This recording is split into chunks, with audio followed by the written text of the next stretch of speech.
that you've got to have one of those when you're doing research. You've got to have that point where something just sort of clicks and you realize you can't do it anymore, the tub's going to overflow.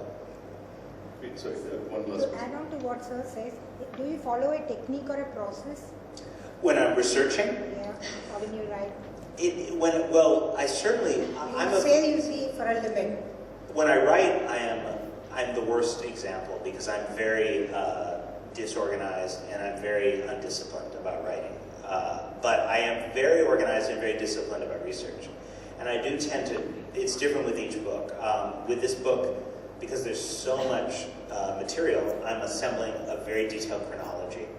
But it really depends on the book. I mean, there are certain lives that are incredibly carefully mapped, and there are other lives that are not mapped at all. Right now I'm dealing with a life that is mapped, in some cases, down to the day. So I think it's important to be very disciplined in the research.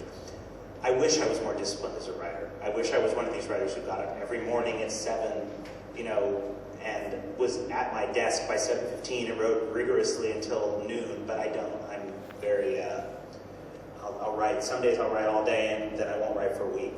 But I don't recommend that. But how would you suggest to a student of yours then? This is your habit. Then I always say, do as I say, not as I do. To my students. I always tell them not to follow my example. Great. I think we'll wrap it with that. I mean, David will be around for more questions. Thanks a lot for taking time off on your research to.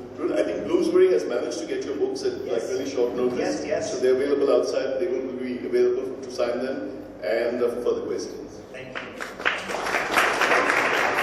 Thank you so much, ladies and gentlemen. This was David Lemon and Vikram Doctor for you, and this concludes the day here at the Lotha Hall. We have a Coke Studio performance which starts at around 8 o'clock. So you've had a lot of literature. It's about time we see some music, and see you all tomorrow with some other very, very, very literate sessions. Thank you so much, and we wrap up for the day today. Thank you.